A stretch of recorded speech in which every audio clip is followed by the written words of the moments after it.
come take a look at how to make this award-winning display. I made this for the fair, and our fair manager submitted it to an international organization that assesses all of the fair's displays, and it actually won first place for our division. I use 2x4s for all of my framing for this project. The first thing that I like to do is frame out the bottom. For the market stall that has the flat top as opposed to the slanted, it's actually going to be the same on top and on bottom. So I'll do 2 of these. For the front and the back, you need 2 55-inch 2x4s. And for the sides and the blocking in the middle, you need 4 30-inch 2x4s. You make the 2 side ones flush with the ends of the 55-inch 2x4s. And then you place your blocking at 18 inches on center from the ends. This is approximately even. I like to use anywhere from 2.5 to 3-inch screws for this. Making the top of the market stall is pretty similar to making the bottom. The only difference is this one is slanted. Now it's slanted at a 12.5 degree angle. Your 55-inch boards need to be angled 12.5 degrees on just the top lengths of them. And then you have 30 and 5/8 inch boards, which are angled the 12.5 degree on the ends. Now these are going to be the sides as well as your blocking in the middle that are going to be placed at 18 inches from the end of each one, just the same way that we did the bottom. The best way to do this that I've found is just to put the cut angled edge of the board down on your level surface, and then that's going to give you a nice level top. This next piece is for the optional little roof area for the market stall. Some of them have signs, some of them have flags, and then the other ones have the roof. I kind of like the roof with the corrugated metal there. I think it's kind of fun, but I also like the variety of having the other ones as well. So the directions for that is that you need 2 of the 55-inch boards that have been angled to 12.5 degrees on both of the long sides. This makes it so that it matches up better with the side pieces that we're going to put on. So those side pieces, they're angled on the ends at 12.5 degrees. And they are cut to 22 and 7/8 inches long. I also ripped the shorter side boards down to 3 inches wide so that it would match up with the top and bottom, which were angled, and so it takes just a little bit out of those ones. For putting it together, it's really very simple, very similar to the top piece that we just did. You just match up your angles, and this one doesn't even have any blocking because it's not going to have any real weight on it. It's just a rectangle. Pretty easy.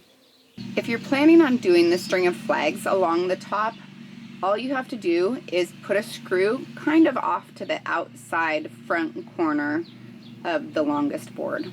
For putting together your flat market stall, all you need is 2 of the rectangular boxes that you've made, as well as 2 31-inch boards and 2 84-inch boards. You're going to start by putting the 31-inch boards on the inside of the rectangular boxes, and then after those are connected, you'll flip it and you'll connect them to the 84-inch board, with the first one being flush to the bottom, the second one being up to the 31-inch mark on the 84-inch board. When you put the 84-inch boards in, it's nice to have a 2x4 underneath the very top of it so that it doesn't move so much for you. If you're using the little angled roof for the top, it's really easy to just put it on the top of those 84-inch boards. The weight of the bottom section should help keep it nice and level. When you're putting the roof piece on, you want to level the angled portion of the sides with the top of the long board, because it's not angled the way that the roof is. So there's going to be a little bit of a gap on the very back board. Then the bracer board for the roof is 20 3/4 inches long on the long edge.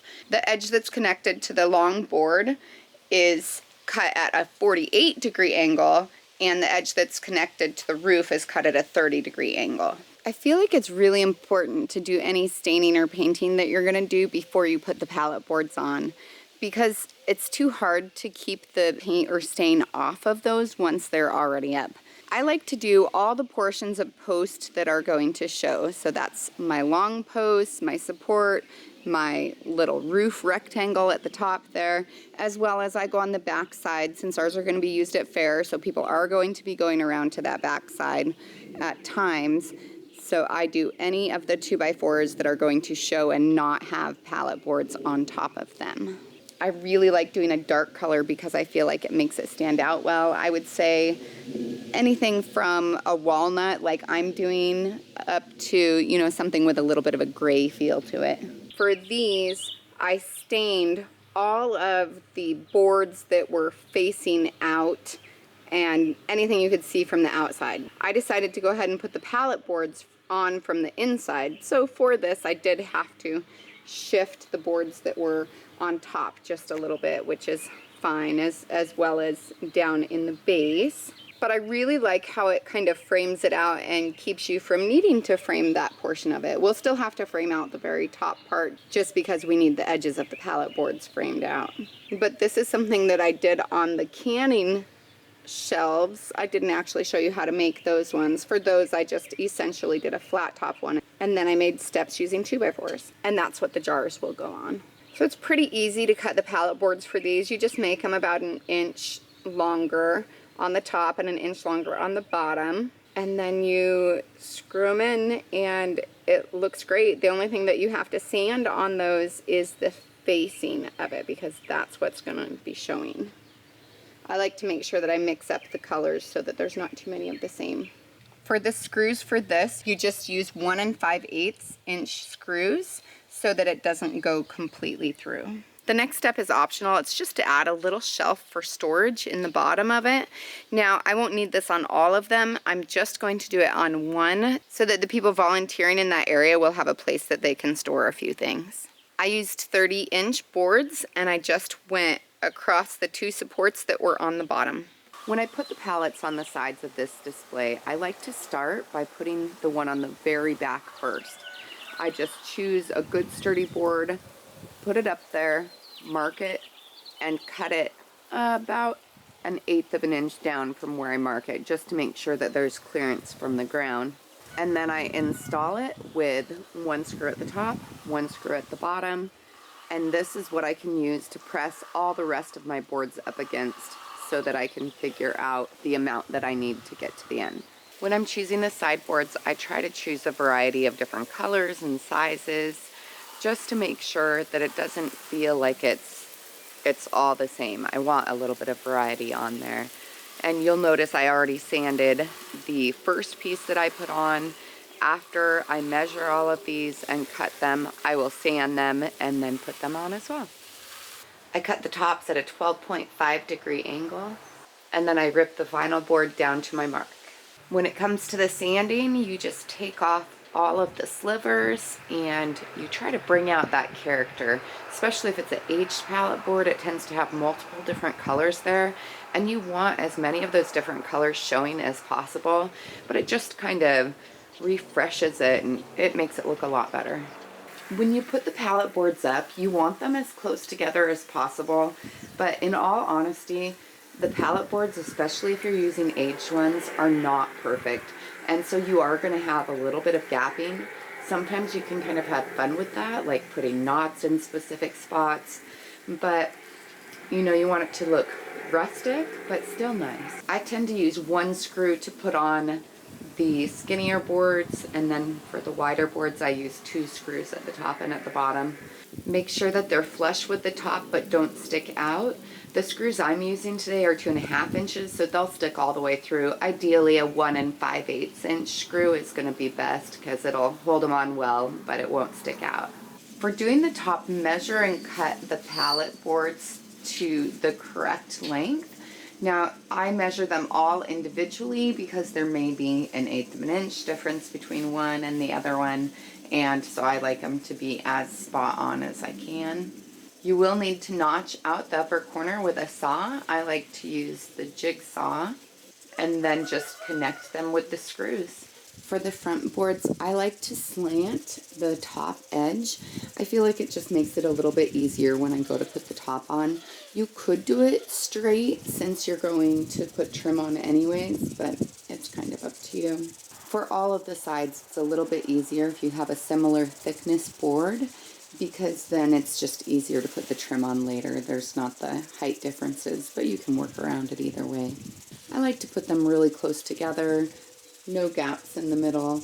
And then when I get to the very end, if there's a little bit of overlap, then I just trim it off on my table saw.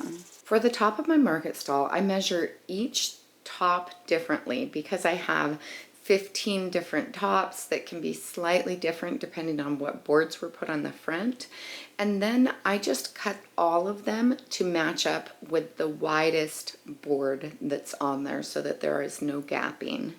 These boards are cut at a 12.5 degree angle on both ends so that it lies nicely against the trim that's going to be added. Again, I like mixing up the colors, and you have two choices when it comes to the post that comes up in the back. You can either notch out your board, or you can find a 3.5-inch board that matches right up with that post, and then just trim down the ones that are on the side. Before putting the top boards on, you do have to add a little support to the posts so that you have something to connect to.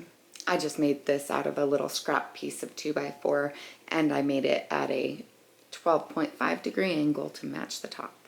Now it's time to do the trim. I really like to start on this side, the front of the side more specifically. Now this needs to be angled at a 12.5 degree angle. When it comes to trim, I like to measure each individual one because there can be variances between them. Then I do the top side trim board. This one you're going to want to angle at 12.5 degree angle on both sides so that it matches the very back as well as butting up properly against the trim board in the front. Moving on to the trim in the front, for this I actually do the top piece first because I want it to be a continuous piece that goes all the way across and will cover all of those ends as well as go over the trim that's on both sides of it. And again, I just mark them individually. To finish off the front, all you have to do is add the little bit of trim on the two edges, which covers that joining in between the siding and the side trim that's already there. Now that I've got the sides and front done, it's time to move on to the top. Now, on my prototype, I did not trim the top, but I found it was actually really important, particularly because of this angle, that there be a lip around the edge so that nothing will slide off. It can be tempting sometimes to not do the trim because you feel like, you know, it doesn't have any structural difference. In this case, it's actually a really good idea because it provides that lip so that stuff doesn't slide off. But in addition, it just finishes off a project so much and makes it look so much better. So I highly recommend not skipping that step. I created a string of pennant flags to go on the top. This was nice because it kind of fluttered in the breeze. It wasn't that hard to make. I just had to cut the triangles and then sew them, leaving a little channel so that I could feed a rope through them. And then I strung them across the top. For the other units, I just put one board across the top as a sign. Some of them I put two across. It just depended on what I had. And then, of course, the other ones, I just put the corrugated roofing over the top of the frame that I had made earlier. These made for great displays at our fair, and we've also used them as little farmers market stalls.